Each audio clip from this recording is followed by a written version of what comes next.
inanku adeego adduunyada intaan jiro waajibkaaga oobshaa axdi kuugu maraya arligayga bismillaahi raxmaani raxiim kulanti wacan oo wanaagsan daawadayaal meel kastoo aad joogtaan kusoo dhawaada barnaamij gaar ah oo aanu ku falanqeyn doono ama kaga hadli doono qaabkii lagu soo xulay xubnaha baarlamaanka Soomaaliya barnaamijka waxaan ku casuumay oo nagala qayb galaya 3 xubnood oo kamid ah 27 qofood ee beesha caalamka ee ka shaqeynayay soo xulista xubnaha baarlamaanka waxaa kamid ah Cabdiraxmaan Maxamed Cismaan Bashiir Warsame Cawaale iyo Cabdirasaaq Axmed Faarax su-aasha ugu horeysa ee aan weydiinay dhowr su'aalood ayaan weydiin doonaa oo ku saabsan qaabkii ay u soo xuleen baarlamaanka dhibaatooyinkii ay kala kulmeen iyo sida ay uga badbaadeen caqabadihii ay ku hawsha inta ay ku jireen ay kala soo gudboonaatay bal marka hore waxaan siinayaa Cabdiraxmaan oo isaga noo sharaxayo qaabkii marka hore aad hawshan ku bilowdeen iyo sida ay u socotay iyo cidii idinka saacideysay bismillaahir rahmaanir rahiim aniga magacayga waxa la yiraahdaa Cabdiraxmaan Maxamed Cismaan Soomaaliduna naynaasta kama tagtay sayruqna waa lagu naanaysaa waxaan aad ugu faraxsanahay marka ugu horeysa Zahro iyo Kennedy teamkan Somali National TV Denmark ku mathalaya oo nasiiyay fursadan inaanu kaga hadalno waxna ka xasuusino gudaha iyo dibadda dadka joogaba inaanu kaga hadalno Soomaaliyada maantay iyo dawladda cusub qaabkii ay ku timid iyo doorkii aanu ku lahayn inaanu wax ka tilmaano marka saaxiibaday baa ila dhameystiri doona laakiin waxaan leeyahay dhismaha qaranka Soomaaliyeed oo loo yaqaan dawladda federaalka ee Soomaaliya oo aanu kaga baxnay dawladihii ku meel gaarka ah oo isu soo dabayilay muddada 10 sano iyo ka zaa'idka ah waxay ahayd hawl laga soo shaqeeyay Soomaali dadaalkeed waxgaradkeed aqoon-yahankeed ganacsigeed iyo bulshada qaybaheeda kala duwan oo dhan aanu oran karo way isugu tageen muddadii 22 sano ahayd because intii ka horeysay oo dhan dadaaladaasi waa ay jireen laakiin waxaad moodaa dawladdan cusub oo hadda dhisantay inay noqotay mid kaliya oo ku guuleysatay inay hesho ixtiraamka caalamka marka sidee baa lagu gaari karaa waxa lagu gaari karaa waxa la sameeyay inay yihiin wax gaarsiisan bulshada dhan ama bulshada dhan ay ka qayb qaadatay sidaas daraadeed doorka anagu aanu ku lahayn wuxuu ahaa sida soo socota marka ugu horeysa programka waxaa jiray Somali roadmap waxa dadku u yaqaano oo caalamkana looga yaqaano gudaha Soomaaliya looga yaqaano waa geedi socodkii tubta nabadda Soomaaliya geedi socodkaas qaybtii ugu dambeysay oo xilkii dawladdii ku meel gaarka ahayd oo jirtay meeshii ugu dambeysay annaga uu nagu soo wareegay baa annagu horta doorkaygu ku aadanaa wuxuu ahaa door aad iyo aad xasaasi u ah dhinaca dawladda dhinaca cadaaladda dhinaca bulshada Soomaaliyeed wixii ay sugaysay bulshada Soomaaliyeed waxbay sugaysay qaran bay sugaysay shirkii marka sanadka soo socday oo tubta nabadda inuu qaran dhalo ilaahay baa suurta galiyay laakiin sababta waxaanu u aanayn karnaa 27 Soomaaliyeed oo dhalinyarada da'doodu ay ka bilaamayso 24 jir ilaa da'da 70 jir uu noogu weynaa da'da intaas u dhaxaysa 27 qofna aanu ku ahayn Soomaali qabaa'ilkeedoo dhan aanu ka koobnayn la isku keenay loona bixiyay guddiga farsamada soo xulitaanka dadka ansixin doona dastuurka Soomaaliyeed iyo dadka soo xuli doona iyo xulitaanka xubnaha baarlamaanka oo markaas cadadkoodii aan la xadeyn laakiin markii dambe la xadeeyay noqdayna 275 bay waxay noqdeen xubnahana xubnihii soo xulay waxay ku soo xuleen marka saaxiibaday baa igala qayb qaadan doona process ama habraac isdaba yaala haddii laga eego nadaafadda haddii laga eego Soomaaliya qabaa'il bay ku dhisan tahay qabiil bayna ku dhisnayd qaab qabiilkaas way u dhameystiran tahay qofka Soomaaliga markuu 27 qof uu fiiriyo qof walba uu iska dhexelayaa sida loo isticmaali jiray kelmadaha qaarkood oo ah muraayada ma lagu wada jira yani waayaan dama aynu soo baranay waxay ahayd marka si aad looga soo fakaray 27 qof marka qaabka ay wax u soo dhiseen saddex baan ka sheegi doonaa saaxiibaday baan ku wareejin doonaa waxa ugu horeeyay Zahro waxa ugu horeeyay markuu ugu horeysa xulitaankii dadkii ansixin lahaa dastuurka ilaa dastuurku dastuur wuxuu ahaa qabyo qoraala bacdama dastuur qabyo qoraala uu ahaa wuxuu u baahnaa in la ansixiyo haddii ansixintiisa marka la ansixiyana oo aad u dhib badnayd dhibaato badanna laga soo maray lacag fara badanna ay ku baxday oo malaayiin dollar ah ansixintaas marka la helo markaasaa waxaa samaysmaya dad dastuur leh ayaan noqonaynaa diyaar waxaan u nahay marka qaabkii dowladda tallaabooyinkii isku xigxigay inay samaysmaan waxaa marka la soo xulay oo qabiil walba aanu ka soo dhex xullay dad loo qaybiyey qabaa'ilka soomaaliyeed oo dhan in ay matalaan cadadkooduna wuxuu ahaa 825 qof 825kaas qof Zahra markii la soo xulayay waxaanu u sheegnay oo aan adeegsanay odayaasha dhaqankaanu la kulanay kulankii aanu la kulanay oo dhowr jeer ahaa waxaanu u sheegaynay kuna wacyi gelinay markii ugu horeysay annaga is wacyi gelinay qaabkii aanu ku hawlgali lahayn baanu samaysanay haddaan 720kii nahay marka anagoo soo diyaar garownay baan odayaashii dhaqanka la kulanay Soomaaliyeed waxaanu ku wacyi gelinay nin walba qabiilkiisa ma jecel yahay haddii qabiilkiisa nin walba uu jecel yahay inuu khayr u gaaro marka ugu dambaysa waxay noqonayaan qabiil la yiraahdo qabiil Soomaaliya marka qabiilkan Soomaaliyeed maxaa inoo roon marka waxaa inoo roon qabiil walba dadka ku jira dadka ugu fiican in la soo xulo oo dastuurkan ka hadli kara ansixina kara sidaas la ajligeed waxaa suurtagal noo noqotay in ay odayaashii dib ula laabteen inay soo xulaan dadkii ugu fiicnaa hadduu yahay wiil iyo hadduu yahay oday iyo hadduu yahay gabar iyo hadduu yahay hooyo intaba inta aanu u gudagelin hawshii adinka aad qabanayseen iyo sidii aad ku soo xusheen iyo adinka naftirkiina qaababkii iyo howlihii micnaha marka wax la xulaayo way adag tahay waxay u baahan tahay howl culus iyo ka fikir badan marka ugu horeyso yaa idin soo xulay xageesa idinka soo kala xulay waxaan siinayaa su'aashaas diinaari waxaan jeclahay inaan ka hadlo qaab dhismeedka TSC waxay ahayd 17 xubnood oo la technical selection committee base-koodu wuxuu ahaa waxaana la shaqaynayay international community-ga oo u kala qaybsanaa Arab League, African Union-ka, European Union-ka, OIC-ga ururka Islaamka iyo xafiiska siyaasadda Soomaaliya raadka weyn ku leh maamula ee UN Political Office-ka oo ka yahay SRG-ga Ambassador Mahiga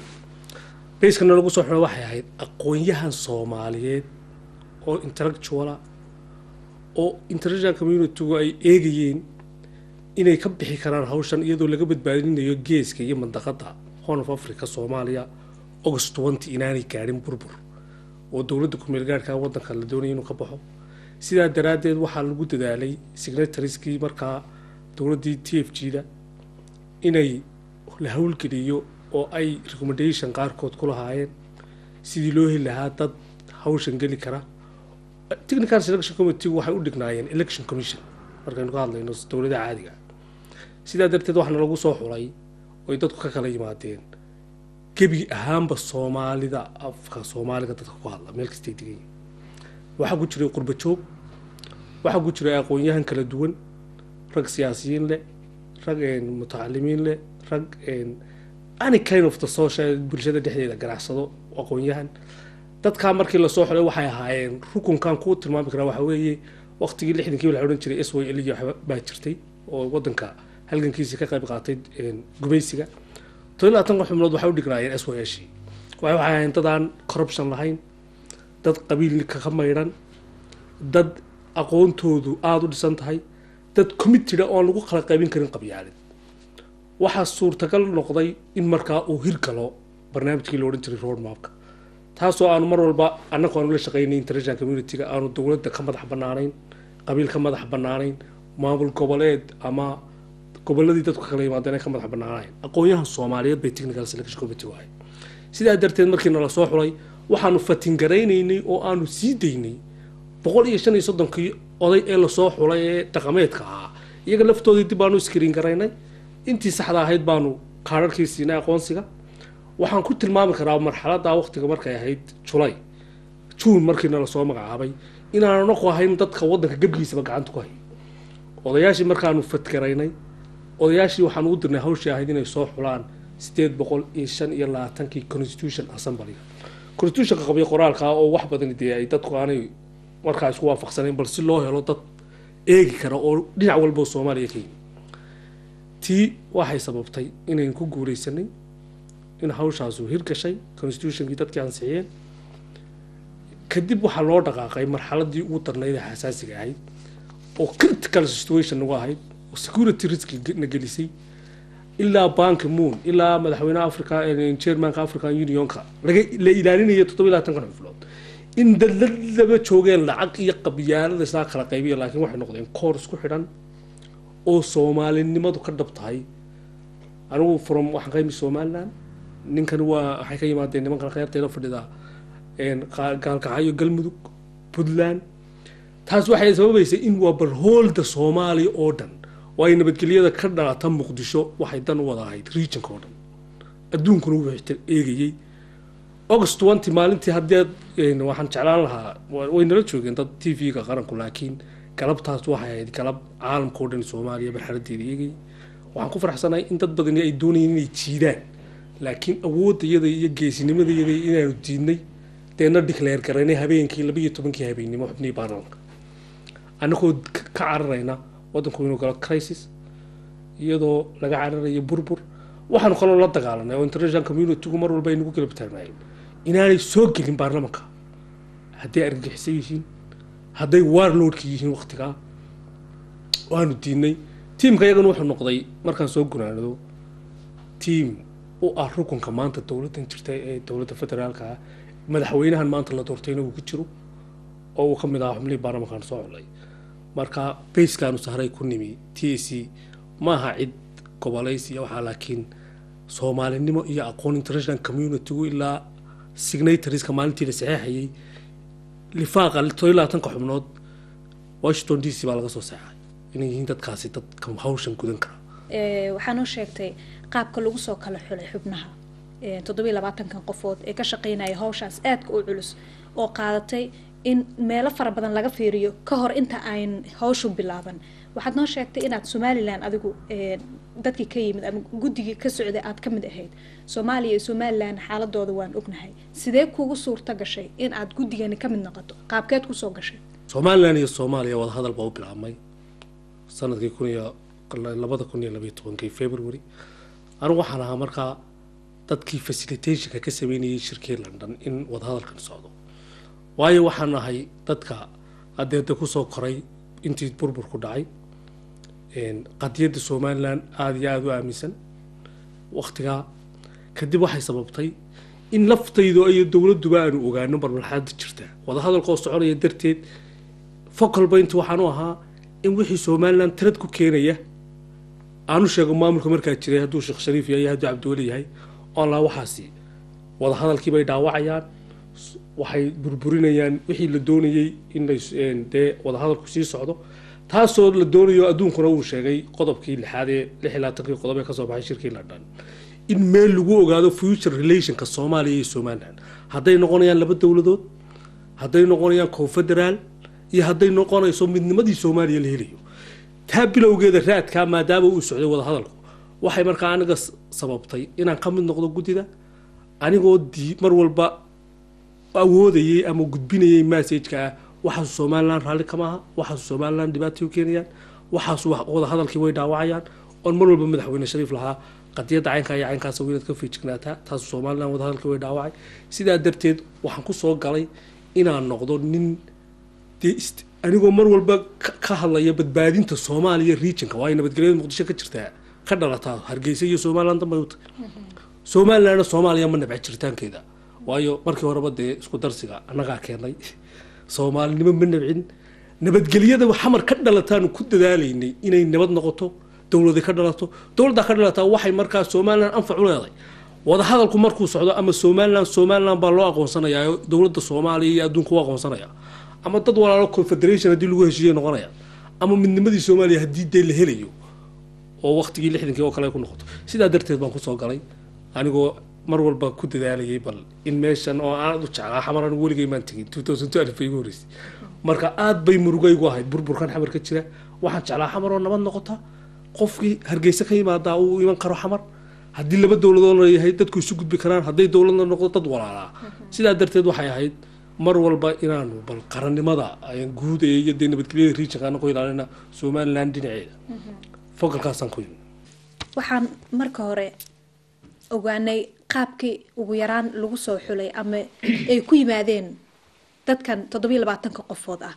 bal waxaan rabaa markaana inaan siiyo Bashiir Warsame Cawaale Bashiir maadaama hawshiinu kaliya aysan ahayn xulista xubnaha baarlamaanka oo ay xitaa ku jireen odayaal dhaqameedada iyo arintii dastuurka bal faahfaahin naga sii arintaas hawshaas sidee ku socotay sidee ku dhacday walaalahayga waxaan la qabaa sida ku mahadceliyay telefishinka qaranka iyo maxay ahayd ilaalinkiisa maanta barnaamijka noo suurta galiyay horta warka nuxurkiisii waxaa sheegay walaalahay iga horreeyay waxaan is leeyahay walaalahay baa aada ugu dheeraaday laakiin dulqaad badan iyo geesinimo badan aan u yeelanay iyo gacan weyn oo aan ka helnay beesha caalamka iyo intii doonaysay Soomaali sababta bixinteeda ayaa noo suurta gelisay hawshii adkeed oo aan qabanay inay noo suurta gasho waxaa kaloo noo suurta geliyay innaga laftigeenu inaan ahayn dad go-aansaday cadaaladda burburkii Soomaaliya ku dhacay wuxuu ka bilowday cadaalad darro inay ka tirsanayeen dowladihii jiray ka bacdina cadaalad darradii baa sii kobcday oo waxay gaarsay dalkii oo dhan burbur iyo kala go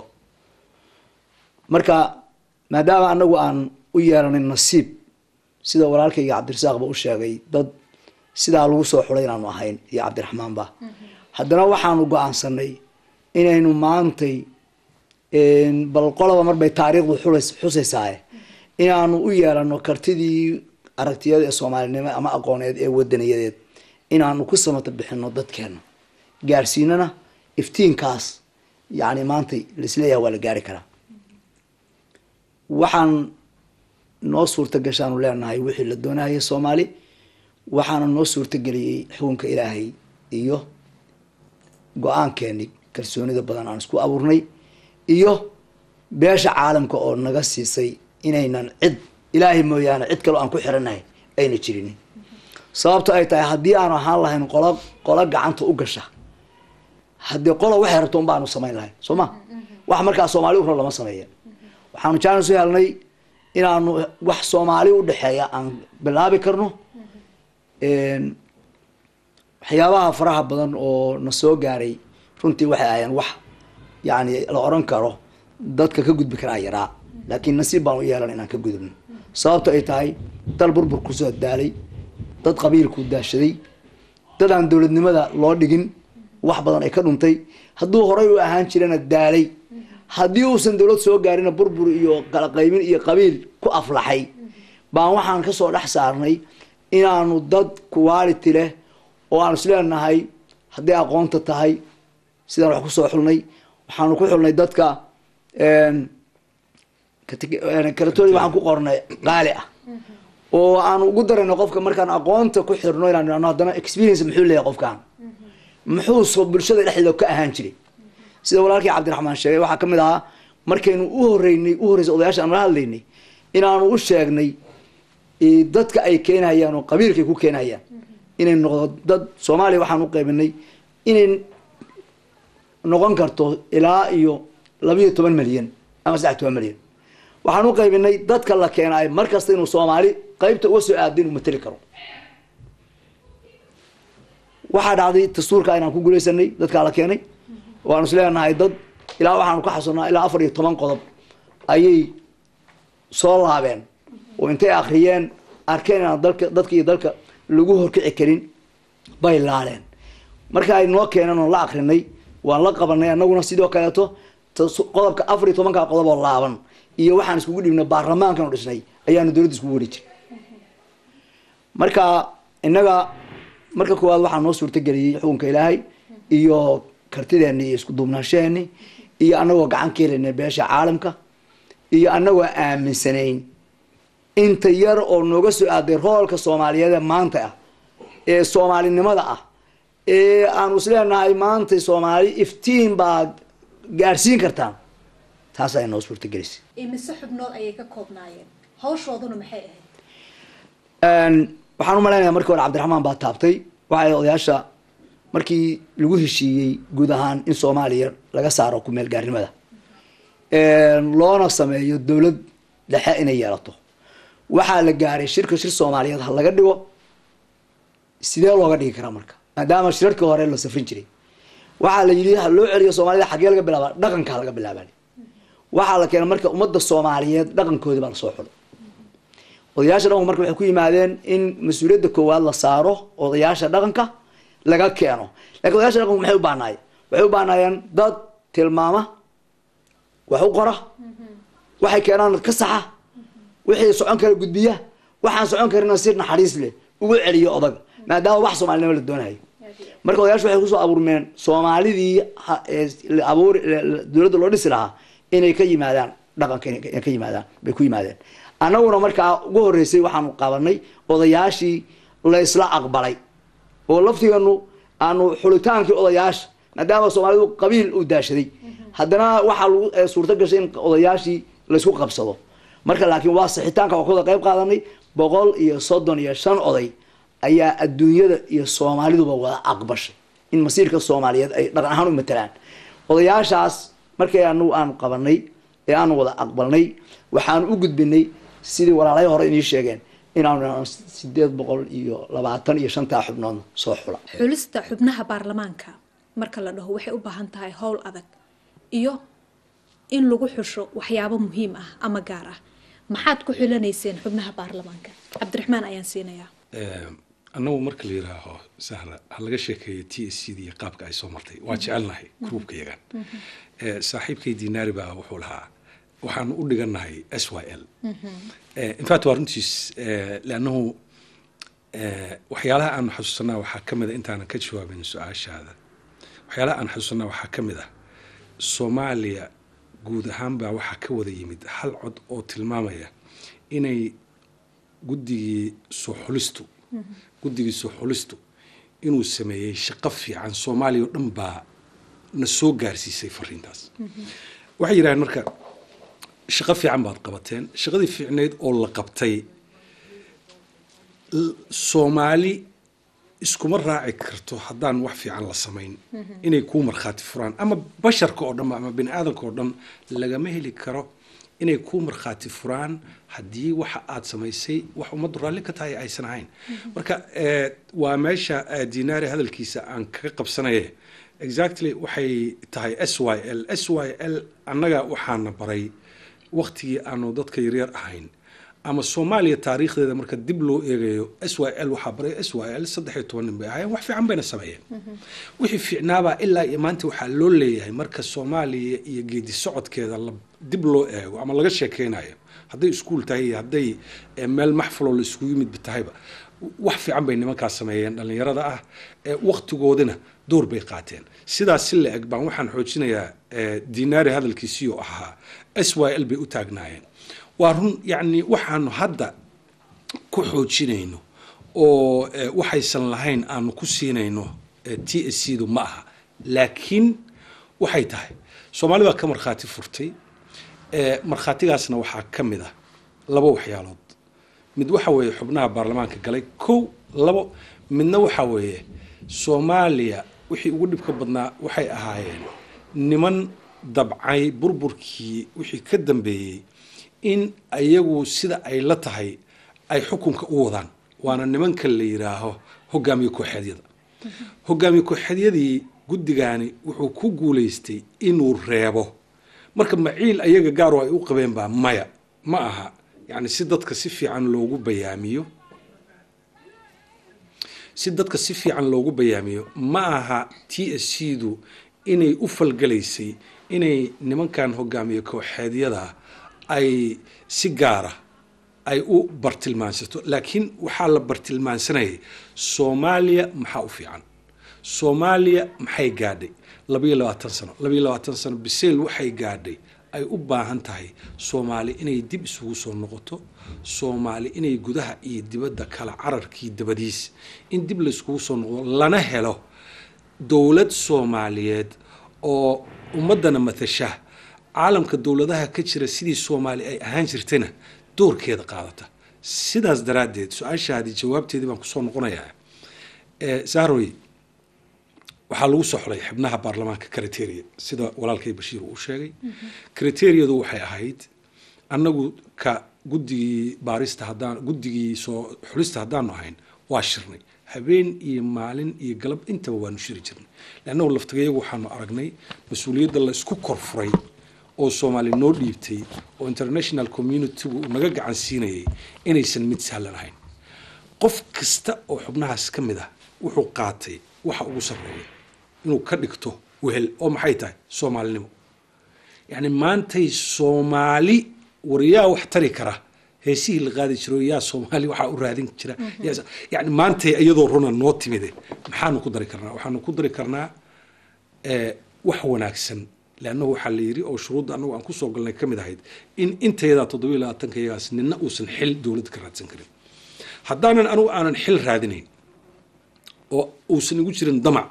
أن لا أم حل ما مرة أنا نقضى أم وزير كحيان مرة أم وزير مرة أم مدحوين مرة أي سنقول وحان هذين يا مركم حيته وحان هذين يا وحويه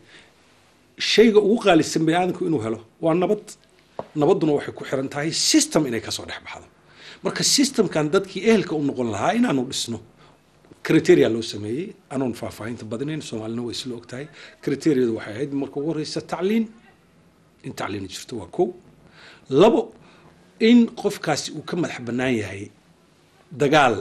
iyo dhib ummadda uu u geystay taariikh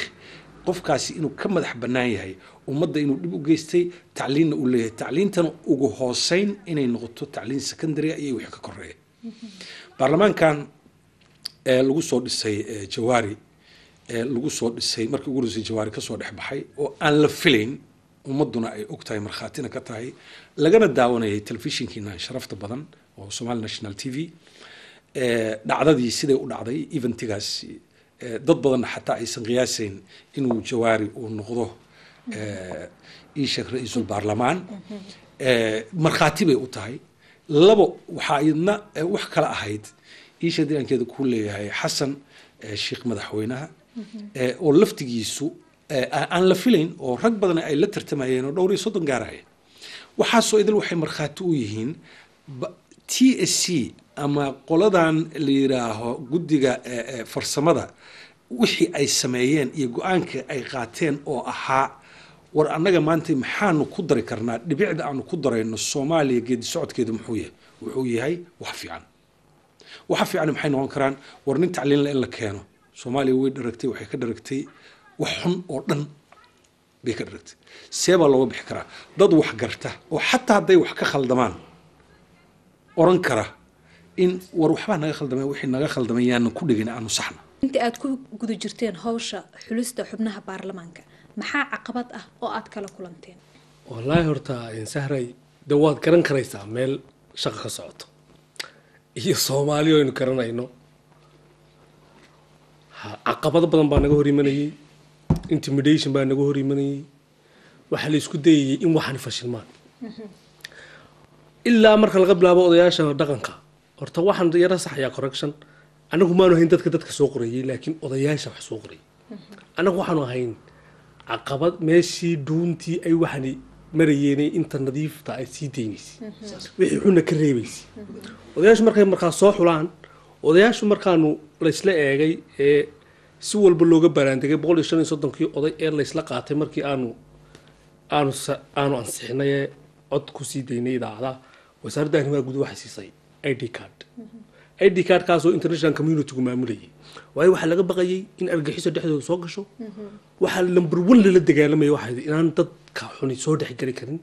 dadka crime record kala ha iyo dadka looga baqayo waayo mandaqada iyo wadanka waxa ka dhacay argaxiso waxaan dadkii dalka wadan u hayn tii waxay sababtay markaan taa ku guuleysanay nin waliba marxaladda u daran aanu galay waxa markii baarlamaanka habeenkii kuraasta baarlamaanka loo wareegay security risk buu galay hotelkan deganay waan laga raray waxa toos loo wareegay security-ga Amazon kadib waxana lagu bilaabay in nin walba oo han siyaasadeed lahaa qabiilku doonaha noqdo Soomaali inuu sidoo ku soo gal lahaa baarlamaanka ku dadaalo haddii uu odayga soo dhaafo oo inaan yiraahdo ma jecel laakiin odayaasha lagu eedeynayay inay ahaayeen dad qaarkood dadku Soomaali mid ma ahay rag qaarkood lacag la siinay heer bay gaadhay in la yiraahdo $50,000 oo buusiidku gaaray baarlamaanka inkastoo aanu la kantaroolaya haddana aanay odayaashu isku mid ahayn qaar lagu eedeynayay tii markay qaar soo dhaafi waayeen wax isku dayaan inaa bashiir oo kale nin yidhaahdo bashiir baa baarlamaanka soo galay bashiirkiisu sameeyo soo celiyo waxaad tidhaahdaan ama wuxuu ku jiraa liiska argixisada ama waar rood buu ku jiraa taasaan ku diidnay waxaanu ku diidayna waxay ahayd haddii one person uu tahay samayn lahaa wax iyagu way fashilmi lahayd ay corruption kaa caddaan lahaa integrity-ga iyagii iyo dadnimadeedii baa meesha ka bixi lahayd waxna ma qarsoomaan Soomaali wada ogtiino haddii aanu mid naga mid wax qaadan lahaa arrintaas way fashilmi lahayd haddii qabiilna loo kala furfuri lahaana waa la isku dayay in qabiilna loo kala furfuro oo sidee uga badbaadeen marka waxaanu kaga badbaadnay horta protocol baan qoranay protocolkaan qoranay waxaa criteria-dii mar labaadka waxaanu kaga badbaadnay nin waliba wuxuu aaminsanaa war dalka iyo dadka ma badbaadinaa nin waliba wuxuu ogaa talabaad cid dadkooda marka qabiil loo eego ama cid regionku ka soo jeeda ku jirta inay waxaan ku jirto baarlamaanka ku jirto marka inaanu dad kala jeclaysan dad baa walaalahood diido celiyay oo online conflict for interest oo ka baxayay shirka walaha qofka anugu halaga qaado talaabo dad baa jiray in adeerkii rumo garanaya lahaa war hebel anaa garanaya uma qalmo inuu dad Soomaaliyeed meel u galo anna khayl maadeena please celiya macnaha xubnaha baarlamaanka kamid maqanayo waxa laga yaabaa inuu odaygu soo magacaabay nin tuugaba ninkan TSC ku jira ama nin waa crime waa dagaal ooga ahaa ama nin lagu waayo resource-ka waxaanu ka helinay dadka argixisada kale ku jira waayo anagu intelligence maanu ahayn laakiin intelligence-kii dawladda iyo intelligence-ka caalamkaana lahaa qofka markay ogaadaan waayo way nala fadhiyaan waxaan oranayna is there any objection deedna hadday nala fadhiyaan waxaan oranayna qofka caynkaasa related to the terrorist ama al-shabaab therefore de nina ma oranayo tuuga al-shabaab ha galo dalka ka kale waa record kalena waa la garanayay inta badan taas markaa waxay sababtay inaanu mar walba aanu isku xidhnaano kana badbaadino qarankii iyo dadkii Soomaaliyeed aaqi waxaan loogu mahmahay in la yiri libaxnimaan aqoon baa lax karita wali dadkani ma waa dad xamarna joogi jiray waar loona ma yaqaanin arkiisana ma baqayaanba waxaan siinayaa Cabdiraxmaan markii aad tiri war wixii idin kugu dhibadnaa oo idin caqabadii maxaa kamid ah caqabadaha waa run sida saaxiibkii Diinaar uu tilmaamay caqabaduhu waxa weeye ummadda waxaa caqabada ku ah markii inta qof ku yimaado uu ku soo bandhigo wax aanad filayn oo ay ka mid tahay dhaqaale haddii lagu yiraahdo dhaqaalahaas lagu keenay dhaqaalaha annagana soo maray oo dhexdeeda markaan sheekeynayno habeenkii laga sheekeynayo 5,000 buu hebel yiri ma waa la kordhiyo 10 buu yiri hebel 15 20 lacag sidaas u sii kordhaysa ilaa iyo 50,000 ragga qaarkiis ay ku gorgortameen oo ay yiraahdeen haddii meeshaas aadna gelisaan waxaan bixinaynaa 50,000 yaa la dhahaa haddii aad meeshaasna gelisaan adinka mise odayaal dhaqameed waxaa la oranayaa oday dhaqameedkii wuxuuba ogaaday ninkan wax saas ku raadinaya inuu la tacaamuli karo meesha ku xigta marka oo diidaysaa waa xagee bay noqon kartaa ilaa meesha ku xigta waa annagana waxaan fadhiisanay baarlamaankan tacliin ha yeesho baarlamaankan dambi la'aan ha noqdo sidaas awgeed waxa weeye caqabada runta iyo meesha la soo wada hoos fariistay oo nin waxaan jiray iyo nin waxaysan jiray oo damac kaga jiro inuu baarlamaankaas ka mid noqdoba nin aan isku soo dayin iyo channel aan naloo soo marin ma aysan jirin marka walillahi alxamdu ilaahay baan waxaan uga mahadinaynaa inaan annagana aysan waxba noo kala qarsoonayn mar haddaan u soo laabano dhinaca tirada haweenka ee xubnaha baarlamaanka soo galayo waxaan ognahay haweenku inaysan qabiil lahayn waxa laga yaabaa aniga ninka aan u dhaxay qabiil kale inuu ka soo jeedo anna aan qabiil kale ka soo jeedo odayaal dhaqameedyadu markay idin keenaan gabar ama inta badan waxaan ognahay inay keenayaan wiilasha sidee arintaasi hawshaasi sidee adinka idinku suurta gashay adinka iyo guddiga idinla shaqeynaysa ee beesha caalamka Bashiir ayaan siinayaa waxay kamid ahaayeen cadaaladda Soomaali loo sameeyay kamid ahaayeen gabdhuhu inay rool ku yeeshaan yani mansabka Soomaaliyeed inay qayb ku yeeshaan sababta ay tahay waxa la ogaaday waxa qarannimada u baahan bayna gabdhaha yihiin markii priority la kala qaato waxaa jira waa hooyo sida shariicada islaamku ay u tilmaantay inuu wax badan tahay waxayna waa dadkii Soomaalida dhan wax hooyo dhashay waa in marka waxay kamid ahayd go'aamadii la gaaray Soomaaliya hal la samata bixiyo dowladna ha loo dhiso dowladdaasuna ha ka mid noqoto mid cadaaladda ku salaysan cadaaladana ha laga dhex arko haweenka kootadooda inay ku leeyihiin masabka Soomaaliyeed arrinkaas siday ku timid annagu waxaan ugu yimid inaanu suurto gelino wixii lagu soo heshiiyey markii annagaba naloo idmaday masiirka Soomaaliyeed inaanu ka talino haddana la yiri heshiisyada waxaa ka mid ah qodobada lagu soo heshiiyey in gabdhuhu koota ku yeeshaan kootaduna ay dhan tahay 30% inay helaan waxaanu ku dadaalnay guddigeenu in aanu gabdhihii keenno waxaa noo suurto gashay inaan horta inta hadda maanta gabar joogta waxaan oran karnaa xukunka Ilaahay iyo TNC oo hirgelinaysa go'aankaas asaga ah iyo cadaaladdaas ayay ku yimaadeen sababtu ay tahay hal oday oo dhaqan oo ummadda markaa qabiil baa ila mar haddii dhaqan qabiil baa la aaday qabiil kasta wuxuu keenay rag buu keenay sida adigu hadda u tilmaamaysa annaguna waxaan gaarnay inaan idhaahno waxaad kooto u leedahay 5 wiil iyo 2 gabdhood fadlan waxaan kaa doonaynaa gabadh inaad keento waan ku celinay oo odagii iyo beeshiisa haddana dagaal dhex maro ama dhibaato ka timaado oo gabadhii inta laga dheereeyo laga xoog badiyo 5 wiil ay yiraahdaan walba odagii yiraahdo sida raggan hore u tilmaameen intaan anaa ku sinay adeer iga daa gabadh meesha adoo intaan leegna gabar geyn kartaa anaa adeer meesha joogay mataqaana siyaasadda hore ku jiri dagaalka intaas leego qabiilkii iyo odayaashiiba hareeyay markii annagana soo gaarto baan waxaan u bareernay in odayaashana adeer waxa leen ku lahaa kootada hablaha keena waxaa noo suurta gashay inta hadda maanta gabar ku jirta xildhibaanada ah TNC bay ku yimaadeen sababteeda hal oday oo qabiilka Soomaaliyeed oo keenay waxaan oran karnaa percentage waa 1 markii exactly cadaalada la aadahay oo laga sheegay maxaa inta dhiman marka u aqbasheen wana oran kara maxaan u aqbalnay waxaan u aqbalnay haddii wixii ay qabiil noqdeen boqolkiiba aan 12 13 aan keenay 15 maxaa inta la keeno wax saas ah ma waxaanu dooranaa in dalkii burburo oo dawladii la waayo oo systemkii lagu socday halaabo baaboo mise waxaanu qaadanaa war aanu galabtay intaan qabano si berito sixitaanka loo gaaro waxa dhiman loo dhameystiro taasa marka waxay noo suurto gelisay inaanu qaadanay mar haddaanu kootadii hablaha helnay boqolkiiba 15 intii aan doonayna wax ka badan ama 20 baa lagu qiimeeyay boqolkiiba 20 inaan helnay inaanu aqbalno inaanu marka saacadii maalinta uu sheegay habeenka ayada oo ahayd in dalka dawladnimo ayna ka jirin Soomaalina ay fashilanto 20 August iyo in la helo maanta baarlamaanki Soomaaliga waxaanu gaarnay marka inaanu xalaalayno si Soomaaliya ay dawlad u yeelato waxaan u maleynayaa diinaari in uu bal arintaasi in uu rabo inuu bal wax ku daro xagga haweenka iyo kaalintoodii sida ay ugu suurta gashay bal inay ku soo daraan tiradii looga baahnaa haweenka baarlamaanka inay soo galaan soo ahaantiisa haray gender balance waxa la yiraahdaa Soomaalida dib u haya waxa dhacday in anaga nala oran jiray war nimankan ma UN ba ma higa nimankan ma soo diraya waayo mar walba waxaan loo badinayay in anagu international community aanu dila shaqeynay sidaa darteed waxa dhacday markii sidaa uu Bashir ka dhawaajiyay weeyay waxaanu ka laga hadlayay masiirka dalka ama regionka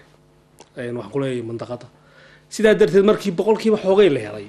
ee odayaashii reerii qaar diideen waxaan isku qabsanay guddigeedii tadala tagay hal lagu celiyo August 20 baa taagan Chelsea baa la garaacaya war dalka miyuu buduminaayo dumar baynu u diminaa baanu soo istaagnay kolay waanu guriga ku jiraa mise inta ku jirtay inuu ku darnaa nin ciiso Jabuuti ka wax guuri gabadh ku jirtay meeshii women's organization baa daldana oo burburay baa la badbaadinaya anigu naagayro Kenyaati oo UN kala shaqeyn waxa ku yiri Kenya ma male waxaan ugu qasbay odayaasha lagaba soo saarayo laba bil baan ku celinay ma waxay diidayaan in ay keenaan dumarka ka reer walba oo nambaradii markay ku yaraadeen reerna ma ogolaan gabadhina meesha fursato xil isleeyahay xaqi reerka la boobaya ama gabadhiba sidaad sheegayso reer kale u dhaxday oo way dhacday waxay ku dhacday aniga inuu rag soo wacay ay ku yiraahdeen anna reer baan ahay xaaskayguna waa reer labadeedu baanu baarlamaanka galo tan waxaan ku wadaad conflict for interest ma habu yiri aqab maxaa dhacay waxaan ku dhiniya naaqis qaba ma wada gali karaan kala qabiil ahaada oo isku raasa laakiin marka walaha ma kala laba raas way adkaan lahayd sidaa darteed pressure xun baa naga yimi laakiin waanu isku baabaanay akhri waxaan niri dalku inuu burburo laba wax buu aanu diidin tiradii dhinaydee waa roodiskay dhaciyey waan markii dambe taagnay war 17 nin oo waa roodis waxay baarlamaanka ka qaadayaan ma jirtay ha soo galaan iyo kuutadii dumarka baa groupkayga aan isku qabsanay qaarna waxay waa lord walaa dumarkoo la buuxiyo iyo waa lordka meesha laga saaro groupna waxaanu ku taagnay wana waa lordka 17 qanina waxba ma sheegayaan ha galaan dumarkana 12% tayo helay hadir fadilaa alxamdu sanadada dambe waa lagu soo dari doonaa marka aan u soo laabano dastuur federaal bal waxaan rabnaa inaanu wax ka ogaano cabdiraxmaan muxuu yahay dastuur federaal dastuur federaal meesha hadda ay sartu ka qurmayso waa dastuur federaal muxuu yahay saaroy ha adduunyadu dastuur way ku dhaqmaan laakiin siyaabo kala duwan ayay ugu dhaqmaan Soomaali markaan u soo laabano qaabkee micnaha ugu suurta gashay ama sidee ku dhaqmaysaa dastuur federaal dastuur federaal mar labaad hadalkii waa ku soo celinayaa dastuur federaal waa meesha ay sarta Soomaaliyeed ay ka qurmayso laano dastuur federaal anagu qaabka aan ku noqonay waa qaab ilaa iyo hadda ay wali su'aalo badan ay ka taagan yihiin si kastaba se ha ahaatee Soomaali waa federaal maanta federaalkaas marka waxaa la rabaa inuu noqdo federaal Soomaaliyeed inuusan noqon federaal Canada leedahay federaal Nigeria leedahay waa inuu noqdaa federaal ummadda Soomaaliyeed ay leedahay laanna dastuur sidiisaba waxa weeye wixii ummadu ku heshiiso federaalkana wuxuu noqonayaa wax dastuurka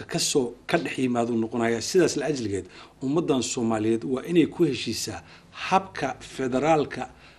ay qaadatay waa inuu noqdaa federaal Soomaaliya macnaha aan ula jeedaa muxuu yahay federaal Soomaaliya Soomaalidu dawladda xana way yeelan kartaa federaalna way noqon kartaa oo ma magacan in la takooro laakiin waxa loo baahan yahay aqoon-yahankeeda iyo dhaqankeeda iyo waxgaradkeeda iyo ganacsigeeda kulligeed inay sharxaan federaalka Soomaaliyeed nooc uu noqonayo laano federaalku waa inuu dhaqaale ku xiran yahay federaalku waa inuu siyaasad ku xiran yahay federaalku waa inuu ku xiran yahay dadka federaalku waa inuu ku xiran yahay deegaanka iyo sidoo uu sameeyay waxa soo dhan waa inuu salka ku hayaa marka Soomaalidu waa inay dirsato aqoon-yahan qaabka federaalka oo Soomaaliya ay noqonayso ka soo shaqeeyo ka soo baaraandaga ka bacdina keena federaal Soomaali leedahay waxaan u qaatay kelmadan Cabdiraxmaan hadda uu tilmaamay u dambeysay federaalka horta wuxuu ku yimid baahi buu ku yimid markii hore Soomaali burburtoo kala tagtay sidee la isku soo celiyay hadda wuxuu joogaa meeshaan baarlamaan baa Soomaali u sameeyay isagaasaa maantay u foodeynaya baarlamaanku soo noqonayo dastuurku soo noqonayo inuu sii socon doono federaalku in laga guuri karo sidii mar dhaweed buu ka dhawaajiyay Cabdirasaaq waxa weeye wixii hadda ka bacdi lagu heshiiyo ama dastuurka lagu saxo baa lagu socon doona marka laakiin keenitaankiisii wuxuu ahaa dal burburay iyo dad kala tagay si la isku soo celiya marka aan u soo laabano oo aan ka soo gudubno qaabkii wax u soo aas-aasteen iyo xubnihii sida aad ku soo xulinayseen ee baarlamaanka soo galayay haatan xaaladda Soomaaliya meesha ay marayso waa la socotaan horumarka laga gaaray dhinacyo fara badan sidee maxaa tala iyo tusaale ah oo aad ku darsanaysaan sidaas idinla muuqataa qaabka haatan ay wax ku socdaan diinaari ayaan siinayaa anta waxa la marayaa waan filayaa meeshii wax laga bilaabi kar lahaa madaxweynaha Xasan Sheekh chance fiican buu helay Soomaaliya dawlad loogu dhisay Muqdisho intaasoo sanadood kadib dalkiyo ciidamo biiskiin la joogaan oo al-shabaab laga adkaaday waxaan kula talinayaa ama aan soo jeedinayaa ama ay la muuqataa maanta haddii Xasan Sheekh uu khaldana way khaldamayaan haddii wax saxan way saxayaan waayo koonfurta waligaan uma tagin laakiin problems ka hadda aad mooday inay soo xifbaxayaan waxa weeye regions burbur aad mooday in qabiil ay ku sii dhismaayaan oo waqtiga qabiilka lagu noqday sida darteed madaxweynaha maanta waxaan kula talinayaa oo looga baahan yahay Soomaaliland waxay wax ku noqotay dawlad ku noqotay reconciliation cid walba in la tixgeliyo maamulka wax laga siiyo dawladnimo saasay ku noqotay maanta marka si loo helo maamulka dawladda Xasan Sheekh uu hogaaminayay federaalka inuu cid walba yiraahdo idinku maamulka soo dhista oo reer walba meeshii deegaan lagu ixtiraamo oo dadka gobol walba deegaan la isu ururiyo uu noqdo kii isu ururiye gurgurshaaba yiraahdaan reer waqooyi wada hadalka u socdo Soomaaliland inaan la carshayn inaan waxyaabihii deelqaafka ahaa ay tirsanayaan in miiska wadahadalka wixii xal lagu gaari karo lagu dadaalo in dowladda soomaaliya 100% ay u dabacsanaato ama ay ogolaadaan ama sidii la isugu soo dhawaan lahaa qaabka dowladda haatan ay wax u wado iyo hawsha sida ay ku socotay horumarka la gaaray wixii tala iyo tusaalaha aad siinaysa dowladda marka ugu horeysa horta ilaahay waxaan ugu xamdinaynaa dowladdan waqtiga yar jirtay ilaa iyo hadda inay kasabtay inay hesho aqoonsigii bulshada caalamka meelaha ay tegayaan nimanka madaxda marka laga bilaabo madaxweynaha ra-iisul baarlamaanka prime ministerka socodiyadooda markaan fiirino ama telefishinada caalamka ka fiirino qaabka ay wax u socdaan soomaalida kulligeed u riyaaqis baa muuqata u riyaaqistaasna waa sida ay u dhaqmayaan nimankaas ii sheeg isla markaasna iyaga laftigooda waa la weydiiyo hadda maalin dhaweyd oo prime ministerka la wareysanayay hadalla isku tuurtuur oo dowladdu lagu xamanayay oo la leeyahay ra-iisul wasaaruhu waa jilicsan yahay saas weeye hebel baa keer ah hebel baa kan ah waxaasoo idil waxa weeye waxay awoodeen inay ka hadlaan waxaa loo dhimanayaa marka waxay tahay waxa shacbigu tilmaamo khalad iyo saxba waa in ay madaxweynaha iyo ra-iisul baarlamaanka iyo prime ministerku waa inay ka hadlaan idaacadaha ka sheegaan laannahu yay matalayaan shacbigay matalayaan wax fiican baad marka hadda samayseen waxaan leeyahay madaxweyne xasan shiikhow yacni annagu TSC haddaan ahayn shalay xamar baan wada joognay soomaaliyaan wada joognay axwaasha soomaaliya waa ka wada warqabnaa waana ka dharagsanahay maanta aan qurbaha nimidna waxaan sii ogaanay wax kale oo cusub oo soomaalida qurbaha joogtaa ayaguna ay qabaan marka waxa weeye waa laba dhibna wadankii buu yaalaa dhib kalena dadka qurbaha jooga oo faraha badan oo Soomaaliyeed buu haystaa ragga ay sugayaan marka ragga ay sugayaan waxa weeye waa Xasan Sheikh waa Jawhari waa Saacid waxaan leeyahay iyo 275 baarlamaanka xubnood laano anu ka shakhsiyan Cabdiraxmaan ahaan kuma jiro madaxweynaha kaliya in sida aan u soo baranay madaxweynaha waxa mas'uulka madaxweynuhu waa madaxweynaha laakiin mas'uuliyadda waxa iska leh madaxweynaha iyo 275 iyo ra'iisul baarlamaanka iyo kulligood wada leeyihiin waxaan codsanaynaa una sheegaynaa Soomaaliya meel fiican baa loo tirinayaa oo bulshada caalamku waxay aragtaa niman waxgarada mutacalimiina fiican inay yimaadeen aniga ka Cabdiraxmaan ahaana marka aan isku daro doorkii dadkii mutacalimiinta ahaa baa hadda wax qabtay baa leeyahay waxaan codsanaynaa doorka dadka mutacalimiinta in laftigiisa uu naxariis helo oo sidii qolo walba shaarku uga wasakhoobay inuusan uga wasakhoobin baan codsanaynaa oo laga gudbiyo caqabada ummadda Soomaaliyeed hortaala si cadaalad ah sinaan ah garasho ah wadankan barwaaqadiisa loogu tago waana mahadsanyiin baan leenahay nimankaas xilka ay Allah u sahlo Bashiir maxaa ku darsanaysaa adna fikirkaaga runtii waxaan oran lahaa horta waxaa Soomaalidu tiraahdaa nina bagiisa biyo kama dhowraa la yiraahdaa oo waxaan leeyahay nin xil loo dhiibay inuu hagaajiyo uu jecel yahay ama ninkii wax qabtay la yiraahdo wuxuu qabtay wax fiican bay ahaayeen annagu haddaanu nahay dadkii 275 xildhibaan soo xulay iyo ka bacdi madaxweynaha dhashay waxaan isleeyahay tiimkaas oo tiim masiirka ummadda hogaamin karo oo lagu aamini karo wax fiican sii wadi kara bay ahaayeen waxa hadda halkan aan ka furi lahayna waxaa ka mid ah mar hadda madaxweynuhu hadlay waxaad moodaa warkii aan lahayn asagu inuu sheegay oo wuxuu yidhi halka kan waxa weeye waxaan nahay dad nabad wax ku raadinaya dad xumaan wax ku raadinaya mani waxaan leenahay u soo jeedinaynaa madaxweynaha iyo baarlamaanka iyo ra'iisul wasaaraha waan ognahay inay caqabado fara badan in ka horeeyaan waan ognahay Soomaalidu kuma maado Roma maalin kuma dhisin oo wax maalin la qaban karo aysan hor olin laakiin Soomaaliya waxay in ka doonaysaa waxa weeye dulqaad iyo gacan naxariis leh oo lagu doono iyo carab naxariis leh bay u baahan tahay hal qodob oo ah in cunaqabatayntii laga qaaday hubka Soomaaliya taasoo faa'iido khasaaro leh run ahaantii waxaan kula dardaarmayaa xukuumadda jirta iyo international communitygaba agabka ama saanada military ee ciidanka hubka ee Soomaaliya u baahan yahay in marka hore la evaluation monitoring lagu sameeyo inaanay ciidanku wixii ay agabka qaadi karaan dowladdu dalbato si aanay gacanta ugu gelin ururadii xaq jirka ahaa ee dalka waaliyay. waa idinkaga mahadcelinaynaa marka hore barnaamijka aad naga aqbasheen iyo jaaniska aad TV-ga qaranka Soomaaliyeed aad siiseen iyo fursadan maanta aanu idinla yeelanay. waxaa nagu soo wajahan oo goordhow aanu u dabaaldegaynaa sanad guuradii labaad ee TV-ga qaranka Soomaaliyeed. maxaa fikirkiina ah oo aad ku darsanaysaan soo dhaweyn cilad hadday jirto waxyaabo badan oo la saxayo maxaa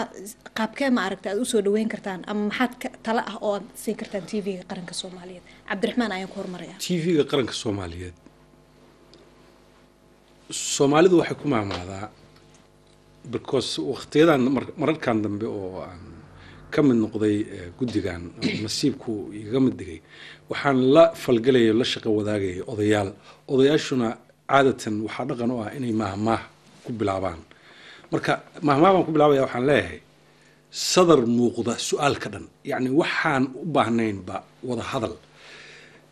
annaga caawi halkan waxaan noo suurtageliyay waraysigan telefishinka qaranka haddaan daawadayaal nahayna gudaha iyo dibaddana waxa la fiirsadaa waa TV-ga qaranka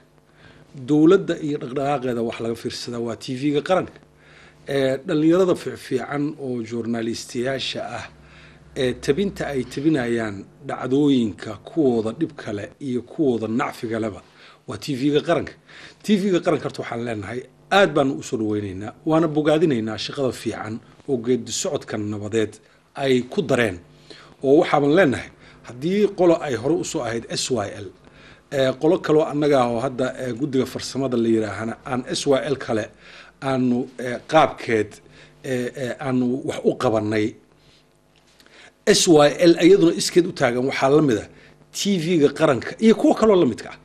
oo hadda magacooda aanan halkan aanan ku xusin laakiin la midka ah oo la shaqada ah waxaan leeyahay marka TV-ga qaranku ha sii xoojiyo ha casriyeeyo ha geliyo casriyeyn fiican oo hadda cilmigan teknolojiyada IT-ga iyo qaabka ay u durkayso dhalinyaradayadu waxa ku yeesheen oo kawaadirta hawshan gacanta noogu haysa oo adigu aad ka mid tahay Zahroy oo walaalkay Kaynaan uu ka mid yahay oo kuwa kale oo fara badan ay ka mid yihiin waxaan leenahay TV-ga qaranka dhalinyaradiisana aad wax loo baro iyo institutionada la midka ah oo xagga journalismka akhlaaqiyadka horumarka dhaqaale samaynta TV-gu dadka labiskana waa u galiyaa waana ka saaraa hadduu doono marka TV dadka si qurxoon ugu labisa Soomaali u labisa qaranka Soomaaliyeed dhisa qurxiya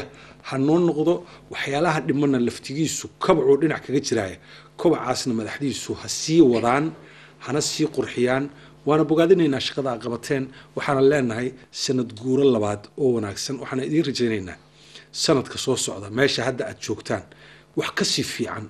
inaad ku dartaan iyo qaranku xoogsaday iyo national TV isaguna xoogsaday wassalaamu calaykum waa tahay Cabdiraxmaan aad ayaa u mahadsan tahay waxaan rabaa inaan siiyo Bashiir maxaa tala iyo tusaale ah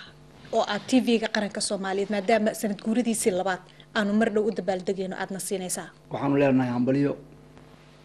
telefishinku wuxuu ka mid yahay xubnaha firfircoon ee ummadda Soomaaliyeed ay leedahay buu ka mid yahay waxaan oran karnaa qofka hadduusan dhaalayn ma socon karo marka waa indhihii Soomaaliya weey asagaa tilmaantii bixinaya asaga iyo kuwa kale oo sidoo kale madax bannaan u jira maslaxadda ummadda Soomaaliyeed inay tilmaamaan waxaan leenahay hambaliyo dabcan nin ordahaya orod lama yidhaahdo markii waxba ma akrinayo laakiin waxaan oran karnaa ha lagu daro wax kasta oo dadka raali gelin kara oo soo jiidan kara oo ummadda kasban kara ha lagu daro iyo dalka horumarkiisa lagu samayn karo sida barnaamijka maadaama aan dad islaam ah barnaamijka diime in maxaa jira la xoojiyo dabcan wuu ku jiraa waan ognahay hala tayeeyo shaqada iyo shaqaalaha waan oran karnaa waana hambaliyeenaynaa insha Allah hadii la yiraahdo waxaan ilaahay ka rajaynaynaa magac weyn oo magac qaran ayuu wataa inuu noqdo kii magaca qaran insha Allah hadii la yiraahdo dhaxla aad baan u mahadsantihiin aad ay u mahadsantihiin fikradihiina kala duwan iyo talooyinkiina waanu qaadan doonaa anaguna waan idinkaga mahadcelinaynaa diinaari adiguna maxaad ku darsanaysaa runtii waxaan aad ugu faraxsanahay inuu TV-ga qaranku yahay TV-ga afka xukuumadda dowladda adduunka waxay ka dhisan yihiin waa sharci dejinta baarlamanka iyo executive-ka iyo media-du waa afkii dowladda ama afkii qaranka in aad iyo aad u ilaalisaan sharaftiina iyo waxa ka soo baxaya inay edit gareeyaan shaqaalaha TV-ga qaranku wax kasta oo ka soo baxaya TV-ga qaranka haday ay yihiin hadallada madaxda waa inay ka shaqeeyaan marka hore nabadgelyada isay dadka isugu soo jiidi lahayn marka labaad saaxiibkay cilmooga waxaan u sheegayaa wasiirka warfaafinta inuu shaqaalaha TV-ga qaranka daryeelidooda aad ugu dadaalo waayo qofkii shaqaalaha haddaan la daryeelin shaqadii noqon mayso shaqo qurux badan in inamada muqdisho lagu dilayo security-gooda la ilaaliyo in TV-ga qaranka quality-giisa kor loo qaado waayo waa muraayadii labaad ama saddexaad ee dalka waayo afkii dadka weeye dalka sidaa darteed aad iyo aad baan u hambalyaynayaa waxaan filayaa waa TV-ga ugu horreeyay aanu warsiino ama aan anigu soo fadhiisto shakhsiyan waan ku faraxsanahay waxaan ilaahay uga rajeynayaa inuu noqdo TV qaran oo dadkii dalka iyo dadkaba anfaca guud ahaan barnaamijkii gaarka ahaa ee aanu ku faahfaahinaynay qaabkii lagu soo xulay xubnaha baarlamaanka Soomaaliya oo aanu jaanis u helnay inaanu ku marti qaadno 3 qofood oo kamid ah 27 xubnood ee beesha caalamka ay soo xushay ee ka shaqeynaya soo xulista xubnaha baarlamaanka ayaanu intaas ku soo gabagabeynayna barnaamijka waxaanu idinkaga soo tabinaynay magaalada Vibo ee wadanka Denmark waxaan ii farsameynay Fadxi anigoo Sahraan oo idila socodsiinay inta aanu barnaamij mid ka lamid ah aanu dib hawada ugu kulmi doono dhamaanteed waxaanu idinkaga tageynaa sidaas iyo nabadgelyo inanku adeego adduunyada intaan jiro waajibkaaga oobshaa axdi kuugu maraya arligay